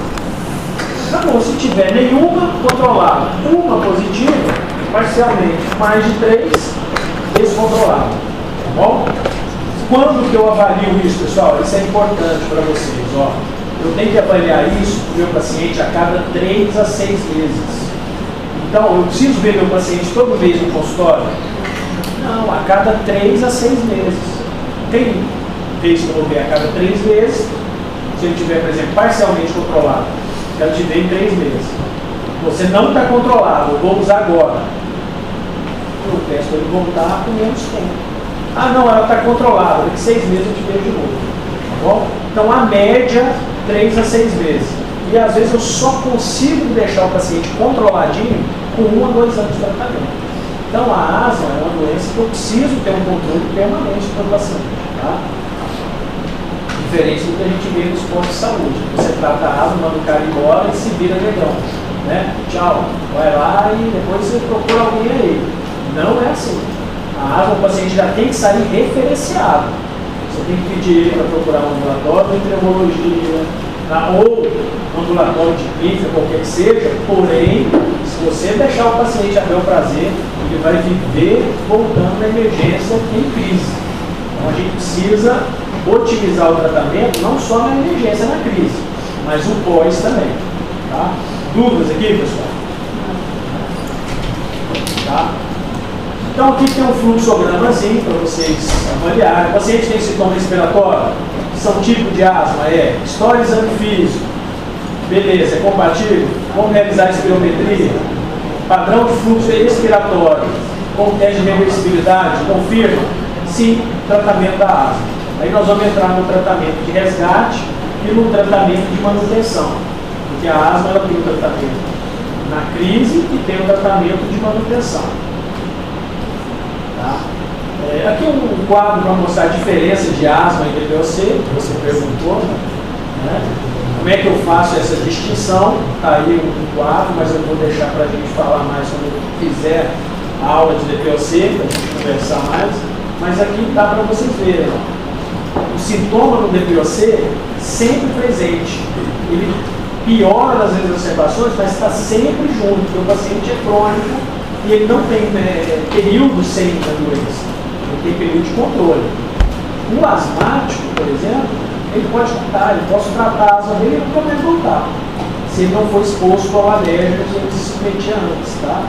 Então, assim, é uma asma, é uma doença que ela tem um curso remitente, mas eu posso manter um controle prolongadíssimo.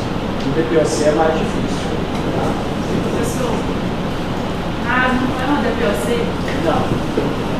A asma só pode ser considerada DPOC se ela for uma asma sem variação. Você lembra aquele fenótipo lá no início? Tem a asma fixa. Aquela é uma DPOC, porque já tem o remodelamento crônico e o paciente ele passa a ser o polo do DPOC, porque não melhora mais. Tá bom? Mas não é todo asmático, não. Então é quando cronifica. Hã? Então é quando cronifica. É quando cronifica e quando ela passa a ser fixa. Quando o bronco ele já está tão lesionado que eu não consigo mais tirar aquele processo inflamatório dele. E aí ele já está remodelado. Aí ele passa a ser uma doença crônica, obstrutiva. Tá? Agora, o que vocês têm que entender? Esse termo DPOC é um termo muito genérico. É uma doença pulmonar obstrutiva crônica. Então, assim, Mas você querer igualar ela com bronquite crônica ou enfisema pulmonar é bem diferente. As fisiopatologias são distintas. Mas se você falar para mim, mas eu posso enquadrar como doença obstrutiva crônica, mas ela não é enfisema e nem é bronquite crônica. São diferentes doenças. Entendeu? A gente categorizou DPOC, bronquite crônica e enfisema pulmonar. E asma, uma doença obstrutiva, mas que o polo mais grave dela pode chegar a semelhar a uma doença obstrutiva crônica, como o DPOC e a bronquite crônica. Tá? Eu sei que é complicado, mas existe uma interseção entre elas, em algum ponto. Tá? Mas são doenças diferentes, fisiopatologias totalmente diferentes. Tá? Então, quais são os objetivos do tratamento do controle da asma, pessoal? Vamos lá. Primeiro, os objetivos principais são dois. É a supressão dos sintomas e diminuição das exacerbações futuras. Então, eu tenho que ter isso bem delimitado na minha cabeça. Eu vou tirar os sintomas do meu paciente e vou evitar que ele venha a ter crises futuras. Tá? Então, esse aqui é a minha estratégia terapêutica. Para isso, eu vou usar a minha arma terapêutica. Qual arma que eu tenho? Eu tenho três tipos de medicações que eu uso rotineiramente, que é o corticoide inalatório, meus broncodilatadores, né? Broncodilatador eu tenho de curta e longa duração, eu tenho os inibidores colinérgicos e tenho os antileucotrienos. Então, essa é a base do tratamento da asma. Bom, então eu tenho a terapia de supressão ou de resgate, que é aquela terapia que eu uso na hora para melhorar o sintoma, e eu tenho aquela que vai diminuir os riscos futuros e que diminui o remodelamento crônico, que são o quê? O corticoide inalatório. Essa é a droga padrão ouro. Se perguntarem para vocês qual a medicação que muda a história da asma, qual é? O corticoide inalatório. A única medicação que tira a inflamação e que deixa de fazer o remodelamento crônico é o corticoide inalatório. Antigamente, a gente fazia o tratamento da asma só com broncodilatador. O que eu observava? Que os pacientes progrediam na doença, melhoravam o sintoma, mas futuramente eles ficavam piores. E aí o corticoide veio mudar essa história. Tá bom? Então, a nossa terapia de controle ela é baseada no corticoide inalatório. Tá? Professor, mas isso aí a gente não tem que o paciente está em crise asmática, assim, períodos de crise, ou assim, ele está tranquilo, continua fazendo. Então, nós vamos entrar agora nas fases da doença. Cada fase eu vou usar de um jeito. Tá? Então, eu chamo steps. Então, vamos usar uma escadinha. E essa escada a gente vai categorizar agora como que nós vamos usar essas drogas. Tá? Então, terapia de resgate deve constar na prescrição de todos os doentes. Então, todo paciente asmático tem que saber o que fazer numa crise. E ele tem que saber fazer isso em casa, aonde ele estiver. Tá? Essa é a terapia de resgate. Às vezes, evita levar o paciente para a emergência. Se ele souber usar bem a terapia de resgate em casa, ele mesmo vai tratar e não vai precisar ir para uma emergência. Tá? Ela é baseada no que, pessoal? No corticoide inalatório e no formoterol, que é chamado LABA, que é o quê? Broncodilatador de longa duração. Pessoal, grava esse nome que eu vou falar para vocês, Budfor. O que é Budfor? Bud vem de budesonida e form de formoterol. Tá? Essas duas drogas é a que o SUS fornece e que está em todo o consenso brasileiro de pneumologia. Por que o formoterol e não o salmeterol? Porque o formoterol é que tem a ação mais rápida. Então, se eu cobrar de vocês na prova, vai ser corticoide inalatório e formoterol. Entre parênteses, vocês vão colocar Budfor, budesonida, formoterol. Tá? Qual a terapia adicional? Tá? São aquelas que eu uso para controlar a doença. Tá? É feito de forma individualizada e baseado nas características fenotípicas. Quais são as características fenotípicas? Asma intrínseca, asma fixa ou relacionada à obesidade. Né? Então, baseado no meu fenótipo, eu vou escolher como vai ser meu tratamento de controle. Então, quais são os agonistas beta-adrenérgicos? É beta o que aqui? Qual é esse númerozinho pequenininho aqui? 2. Então, o meu receptor adrenérgico nos brônquios é o beta-2. Tá? Quem sabe como age o beta-2? Estimula a adenilciclase, isso? AMP cíclico, broncodilatação, isso? Muscarina, fosfolipase A2, fosfoquinase, é isso? Vocês lembram? Não? Depois tem que dar uma olhada no meu aqui, pessoal. Então vamos lá. Agonista beta-2 adrenérgico de curta duração, não SABA. Esse, pessoal, é só para alívio. Então ele não trata a crise de asma. Ele não trata a asma cronicamente. Ele é usado só para as crises. Quais são?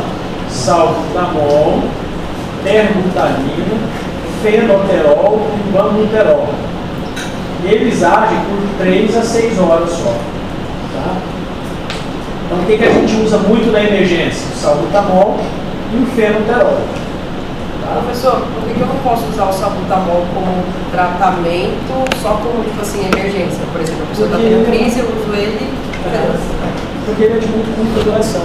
Você vai usar ele, vai durar só 3 horas. Então, assim, você vai ter que ficar usando ele constante. Já para manutenção, eu vou usar os de longa duração, que age quantas horas? 12 horas. Quais são os de longa duração? Salmeterol, formoterol e os mais novos, que é o indacaterol e o vilanterol, que eles agem por 24 horas. Qual o problema? São caríssimos. Então a população brasileira vai ter acesso a eles em torno de 10% só. Tá? Mas a vantagem é que você usa uma vez por dia. É mais caro, mas é mais cômodo. Né? Qual que nós temos na rede pública, pessoal? Formoterol. Esse aqui. Tá? Aonde vocês forem na emergência, vai ter formoterol e vai ter salbutamol. Okay? Aí aqui tem as associações, que é a combinação. Você lembra que eu falei para vocês lá? Corticoide inalatório mais beta de longa. Qual que a gente usa? Budesonida, então olha aqui, ó, budesonida, formoterol. Esse é o que mais tem na emergência, inclusive com esse nome comercial aqui, ó. Alegre. Tá? E o Forazec também, ele é conhecido. Tá bom? Agora, os outros aqui, se vocês quiserem saber, podem saber, mas não vai achar na rede pública, né? Tem que ser comprado. Tá? Então, esse aqui, ó, vilanterol, que é de 24 horas, tá vendo? É uma vez ao dia. Até deixa um nome comercial aqui, ó, que eu gostava. Fluticasona mais vilanterol é o Helvar. Tá? Uma medicação dessa deve custar em torno de 350 a 400 reais. Então, assim, não é uma medicação tão barata. Né? Mas pela comodidade, às vezes, vale a pena. E ele tem um excelente efeito broncodilatador. Agora nós vamos ver como que nós vamos utilizar essa medicação. Pessoal, esse aqui é o GINA 2022, tá? Que foi publicado em 23, então, ano passado, para quem saiu do forno. Qual que eu vou cobrar de vocês? Essa aqui, ó, de cima. Essa aqui era antiga, tá? Qual a diferença? Vocês vão ver que a escadinha 1 e 2 fundiu aqui, ó. Tá vendo que aqui está separadinha? Aqui ela fundiu, tá? O que é a base do tratamento aqui? O resgate. Vamos supor que o asmático está em casa e começou uma crise de asma. Ele vai usar o Budiform conforme a necessidade, em dose baixa. Então aqui, ó, corticoide mais formoterol. Então, antigamente, o que eu usava? Eu usava um spray de salbutamol só. O que hoje mudou? Não se usa nada isolado, nenhum broncodilatador isolado, sem corticoide. Então, para alívio, é sempre Budiform em dose baixa. Independente de eu já estar usando ele ou não. Ok? Nos steps 1 e 2, o que eu vou fazer? dose baixa de corticoide e formoterol. Então eu vou ter budesonida e formoterol, eu só vou usar quando necessário. Eu não preciso usar ele direto. Então naquela minha asma que eu vi que ela é parcialmente controlada ou controlada, eu só vou usar se for necessário. Quando? Quando eu ver que eu estou começando a piorar, eu estou começando a ter mais falta de ar, aí eu vou usar o quê? Corticoide inalatório e formoterol, que é o BUD, que o nome comercial é o Alenia. Então, eu vou pegar minha bombinha e vou usar, tá bom? Conforme a necessidade. Quando eu pulo para a etapa 3, que aí já é uma asma parcialmente controlada, eu já vou usar direto. Eu vou usar o BUD forte todo dia, em dose baixa. Ah, doutor, e se eu tiver crise? BUD forte de resgate. Então, a mesma droga que eu estou usando para manter, eu vou usar no alívio. Ué, mas ele é redundante, ué. Não, vou usar mais. E por que isso é feito? Porque é um tratamento caro. Então, se eu mudar de medicação, imagina o gasto que eu vou ter de ficar comprando bombinha para resgate, bombinha para manutenção, né? No Brasil isso é viável? Não. Tá bom. Então a gente coloca o BUD forte para todo mundo, inclusive quem tem o SUS, ok? Então na etapa 3, eu mantenho o uso crônico e quando for resgate eu uso a mesma medicação. Na etapa 4, eu já vou usar uma dose média de corticoide inalatório. Eu já vou aumentar a dose e vou manter o que eu já estava usando, tá? De resgate. Então, o resgate é sempre dose baixa. Doutor, eu precisei fazer dose a mais, é baixa. Ah, mas eu estou no estágio 4. Você vai manter uma dose média de corticoide. E eu vou mostrar para vocês o que é a dose média, porque às vezes está muito baixa. Mas eu vou mostrar para vocês qual é a dose média, tá bom? Então eu mantenho uma dose média e no resgate eu uso o quê? BUD forte, dose baixa, tá bom? Nessa etapa aqui, pessoal, eu posso associar também o inibidor de leucotrieno. Se o paciente tiver intolerância a usar corticoide, eu posso usar o montelukast, que é um inibidor de leucotrieno também.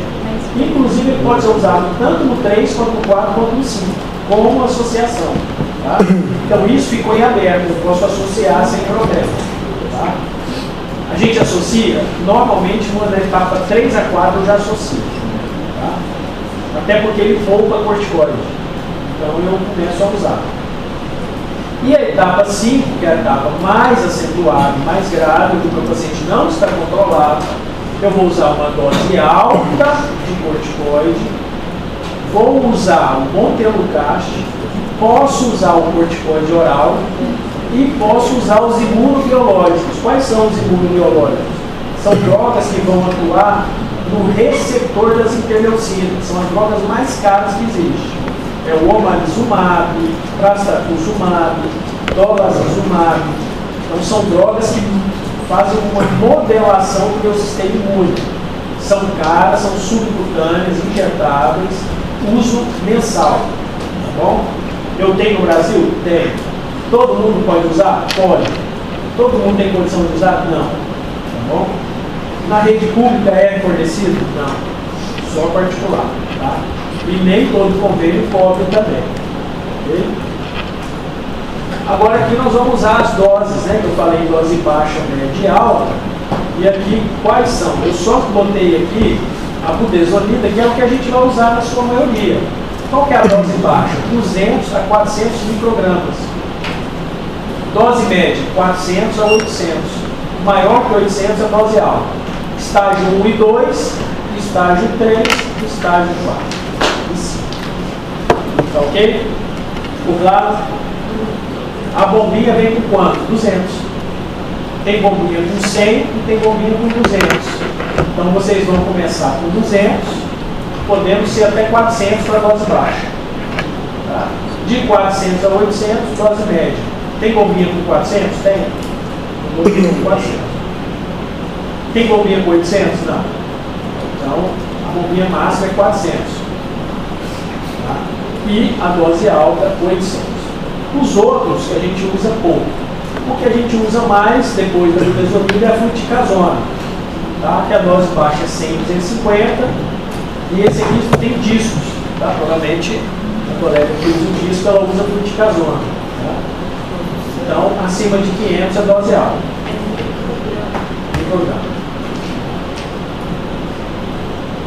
Então, um episódio agudo, né? Ou subagudo, falta de ar, chave no peito, não sei se essa foto é fingimento ou não, eu acho que não. Ela está com o rosto bem sofrido ali, né? Então, quais as causas da descompensação, pessoal? Infecção viral, exposição a alérgico irritante, comorbidades, né? Então, paciente que faz sinusite, refluxo, obesidade, síndrome da apneia obstrutiva do sono, também pode induzir broncoespasmo. Então, tem vários fatores que podem desencadear a crise de asma. Tá? Então, como que eu caracterizo a crise leve a moderada? Então, no estado geral, ele é normal, eu estou acordado, converso bem, tem pouca falta de ar e um fator que vocês sempre vão olhar, pessoal, frequência cardíaca. Tá? Então, uma frequência menor de 110, sibilos ausentes localizados no difuso e um peak flow maior de 50% do previsto. Você lembra aquele aparelhozinho, peak flow? Como que você vai saber o fluxo se você não tem como medir? Ah, professor, mas pela clínica. Você pode usar a clínica. Mas você concorda que se você quantificar é muito melhor? Até para você dar aula, decidir se vai internar, se não vai. Quando você tem número, tudo fica mais fácil do que ser subjetivo. Né? E nas crises graves é muito grave. O paciente vai ter cianose, exaustão de sudorese e um estado de alerta para vocês, mudança no estado mental. O paciente começou a ficar sonolento, agitou, confusão, o cara vai para o público. Tem grande chance de UTI. Pode acontecer de ele estar com o tempo mais leve, mas o tempo dele está menor? Como assim? Tipo, ele está com pinta de crise leve, mas o tempo dele está mais 50%. Aí você vai ter que ver se o seu aparelho está calibrado. E se ele tiver um pico muito abaixo de 50, 40, esse cara não vai estar leve, não. Abaixo de 50 ele vai estar bem sintomático. Assim, essa correlação ela é diretamente proporcional. Se a frequência cardíaca estiver maior que 110, tá? Agora aqui, pessoal, se viu ausente um pico de fluxo menor de 50% do previsto, você já enquadra como crise grave. Tá? Então, sempre ficar atento a nível de consciência, frequência cardíaca e pico de fluxo. Tá? Se tiver. Se não tiver, baseia na clínica. Da clínica, qual que chama mais atenção?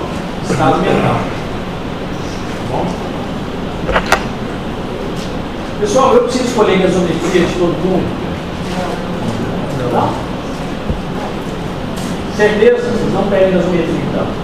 Todo mundo vai todo mundo. Na emergência? Se ele precisa chegar com falta de ar, é bom. Chegar com falta de ar, você pede gasometria. Isso depende até da minha pergunta, né? Minha pergunta induz vocês a ficar com medo. Pessoal, eu só vou pedir gasometria na asma grave ou muito grave.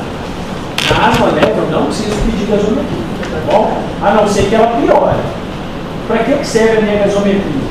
Aí tem um sinal que está em prova demais. Normalmente, como que é a minha gasometria numa crise de asma? Eu vou ter uma alcalose respiratória. Por que eu não estou hiperventilando? Eu estou botando o CO2 para fora, sim ou não? Estou.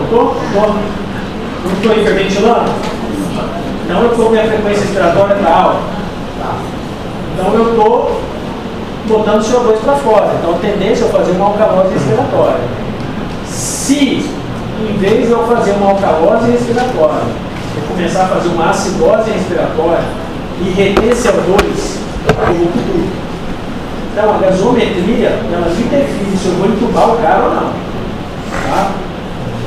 A partir de quanto de PCO2 eu sei que eu vou entubar o cara? Grava isso, é questão de prova. Acima de 45. Se eu tiver uma PCO2 acima de 45, tubo. Ah, professor, mas eu estou com medo de entubar. Vai morrer. Se vocês não entubarem o paciente com a gasometria, com acidose respiratória, com asmático, e ele tiver um PCO2 maior que 45, vocês vão deixar ele entrar em insuficiência respiratória. Tá bom? Mas a pessoa do não vai estar mais baixo, vai estar mais. Então, isso é o normal, é o que a gente espera. Mas se não acontecer isso, é sinal que a coisa saiu do controle. Ele está tão obstruído que ele não está conseguindo botar CO2 para fora. Ele não consegue botar. Aí ele começa a acumular. Isso é sinal que é irreversível, se você não intubar. Entendeu? Esse é um parâmetro de intubação que cai muito em prova. E o valor que eles dão, 45. Gravou? Vai cair na prova? Talvez. Pessoal, clínica, ó, agitação, fala intercortada, taquipineia, tempo expiratório prolongado, inclinação para frente, uso da musculatura acessória, com civil e murmúrio vesicular diminuído ou ausente. Agora, o que eu queria mostrar para vocês? A hipóxia ela é rara. Então, não é comum você pegar um paciente com asma e você botar o oxímetro e tentar saturar abaixo de 90. Apesar de ele estar em broncoespasmo, ele consegue saturar bem. Se cair a oximetria, colhe gasometria. Tá? Provavelmente ele já está começando a entrar em insuficiência respiratória. Então, a asma saiu de leve, passou para grave, pegar, colher gasometria, botar no oxigênio, tá? E ficar atento e monitorar, porque pode evoluir para a insuficiência respiratória. Então, avaliação clínica rápida. Tá? Adultos, eu não tenho como fazer espirometria na emergência, mas eu tenho como usar o quê? Pink flow. Tá? Oxímetro, todo mundo tem? Então, todo paciente asmático vão botar oxímetro? Sim, todo mundo. O oxímetro hoje faz parte do exame físico. Todos vocês têm que ter um oxímetrozinho que vai dar plantão de emergência. Tá? E os exames complementares a gente vai avaliar caso a caso. Tá bom? Aqui, pessoal, gasometria. Sinais e sintomas, quadro grave. Eu só peço gasometria no quadro grave, tá? Ou se minha saturação estiver caindo. Qual que é a saturação normal? 99, 100 para quem está aqui agora. Tá? 98, 97, está normal, mas eu já fico de olho. Tá bom? Agora, abaixo de 95, com certeza está hipoxêmico. Tá? Raio-X de tórax, eu preciso fazer para todo mundo? Não. Exacerbação grave ou suspeita de complicações ou comorbidade. Hemograma, só se estiver suspeitando de infecção, de pneumonia. Tá bom? Grave isso aqui vai cair na prova de vocês. Aí, professor, vai entrar pneumonia também, né? Sim, se você suspeitar de complicação ou qualquer comorbidade, pede radiografia. Ah, mas assim, teoricamente, para asma você não precisa. Por exemplo, asma leve, chegou lá porque tem desconfiança, muito paciente vai procurar emergência porque não tem medicação em casa. O paciente pobre, o paciente não tem condição de tratar, mas ele está sibilando, está saturando 99, está conversando, você não precisa nem colher gasometria, tem que pedir radiografia, tá? Quando o paciente já chegou grave para você, saturando mal, você auscultou, você viu que está diferente, está estertorando, tá? Está com febre, claro, você vai pedir radiografia, vai pedir hemograma, tá bom? Então aqui está um fluxograma para vocês. O que eu quero mostrar para vocês na emergência aqui? Sempre o ABCDE, já ouviu falar? Toda urgência você vai usar o ABCDE, não é só trauma não, pessoal, isso não é só TLS não. O ABCDE é para toda intercorrência clínica. Primeiro garantir via aérea, depois você vai garantir circulação, tá bom? Então assim, primeiro sinais vitais, né? Então vocês vão garantir aquilo que é fundamental, tá? Então o paciente não consegue falar, está exausto, está cianótico, rebaixou o nível de consciência, tá? Você já avaliou a gravidade, viu que a oximetria está baixa, colheu gasometria, colocou no oxigênio, tá? Vocês vão fazer o quê? Até 3 doses de beta-agonista a cada 10 a 30 minutos. Beta-agonista de curta ou longa duração na emergência. Aqui eu já não estou em casa mais, fazendo aquele resgate multiforme não. Eu já estou na emergência, curta duração. Vou pegar o salbutamol ou o fenoterol. Tá? Porque eu preciso agir rápido. O de longo começa a agir depois de 30 a 40 minutos. Esse aqui age em 5 minutos. Tá? O único que é mais rapidinho é o formoterol, mas demora 15, 20 minutos. Tá? Então, não deu certo em casa, o cara correu para a emergência. Chegou na emergência, vocês fizeram o BCDE, colocou no oxigênio, colheu a gasometria, viu se há necessidade de fazer a radiografia, de colher laboratório, colocou ele para nebulizar 3 vezes ou fazer a bombinha de salbutamol a cada 30 minutos, oxigênio, se a saturação estiver caindo, e vocês vão avaliar a resposta em 30 minutos. Como que vocês vão avaliar essa resposta? Como que eu avalio o meu controle? Se cai em prova para vocês, é o peak flow. Tá bom? Porque o peak flow vai me dar número. Olha, está abaixo de 50, está abaixo de 30, está abaixo de 40. Mas eu não tenho, eu trabalho na prefeitura de Candeias, eu trabalho, sei lá, no interior aí que não vai ter peak flow. Aí vocês vão na clínica, vocês vão avaliar o que? As curvas, vocês vão avaliar a saturação, vocês vão avaliar a gasometria, enfim, vocês vão ter que se desdobrar, tá bom? Então, sem sinais de gravidade, o peak flow é maior que 70, eu posso dar alta. E eu dou alta como? Mantendo o beta-2 inalatório, 2 a 5 jatos a cada 4 horas, corticoide oral, todo paciente chega na emergência em crise, ele tem que sair do corticoide oral. Por quanto tempo? No máximo 7 dias. Eu passo 5 dias. Tá bom?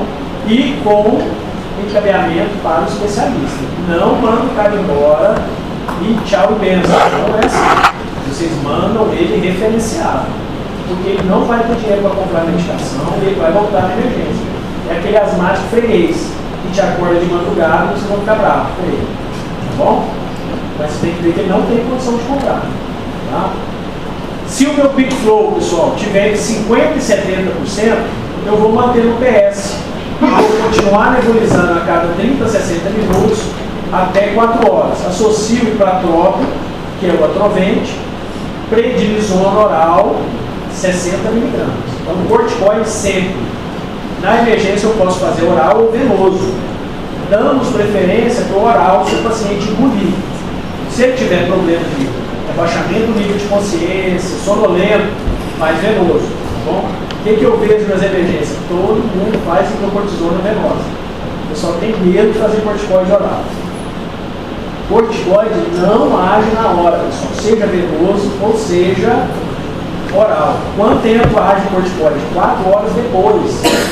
Então o corticoide não é para tratar a crise, é para evitar outras crises. Portanto, pode fazer oral sem medo, tá bom? Não acho que o corticoide vai reverter a crise imediata, porque não vai. Ok? Então, e se a resposta, pessoal, for abaixo de 35% a 50%? Eu vou manter no PS, tá? Vou continuar nebulizando, e aí eu vou escalonar o meu corticoide para venoso. Aí eu vou usar metilprednisolona, que é a droga de escolha. 40 a 60 mg, tá bom? E se a minha crise for muito grave, tem uma droga assim, de resgate, que é o sulfato de magnésio. Vocês só vão ouvir essa droga na asma grave e refratária. O pessoal já está tirando ela de mim, já está começando a dizer que não vale nada. Mas ainda é citada na Sociedade Brasileira de Pneumologia, então a gente vai continuar usando até ela cair fora, tá bom? Mas ela é usada como droga de resgate. Se isso cai em prova, e sempre como droga de resgate. Tá bom? E se o paciente piorou e o padrão caiu abaixo de 35, para onde ele vai? UTI. Tá bom? Vocês viram como é que o Big Flow dá para vocês tomarem produto? Com R$12. Entendeu? Então vocês que vão para o interior trabalhar na emergência, vão comprar o Big Flow ou não? Sim. Compra. Vale a pena, pessoal, ajuda muito. Eu nunca passei, nem na época da minha residência, eu passava agulha, porque eu levava o meu Big Flow para onde eu ia. Tá? Então, pessoal, depois disso você vai avaliar a resposta em 1 a 4 horas. Tá? Se a resposta for boa, olha aqui, ó, e o meu Big Flow for maior que 70%, ou ele estável, maior que 50%, eu vou dar alta também. Tá bom? Sempre mantendo a medicação, continuar beta-2, tá? Corticoide oral e referir para onde? Para o especialista. Então, não deixar de encaminhar. Só quero bater com vocês. Tá? Se a resposta é parcial ou não teve resposta, e se o peak flow mantiver menor que 70% depois de 4 horas de emergência, o que vocês vão fazer? Internar. Tá bom? Então, o peak flow vai definir para vocês a conduta do paciente na emergência. Eu não sei como é que as pessoas hoje falam sem peak flow, sinceramente. Ficar só na ausculta e só na clínica é muito subjetivo. Eu internaria todo mundo que não melhorasse, de 1 hora, entendeu? Eu não mandaria ninguém para casa, porque eu não sei quantificar, como é que ele está. Então, pessoal, eu dei um resumo de asma para vocês. Eu sei que é muita coisa para se dar em 2 horas. Existe tratado de asma. Né? Se vocês pegarem o consenso de asma, é muita coisa. Mas eu tentei passar para vocês aqui o que vocês precisam saber para ser um bom clínico, não para ser um pneumologista, tá bom? Eu vou mandar para vocês, o livro de turno, essa aula, tá bom? Podem estudar que ela está atualizada, tá bom? O tratamento está atualizado. E eu vou cobrar o que eu dei. Não vou cobrar fora disso aqui. Combinado? Combinado. Semana que vem, TPOC. Beleza? Primeira hora, apresentação. Segunda hora, discussão. E aí eu vou dar também um reforço na aula. Ok?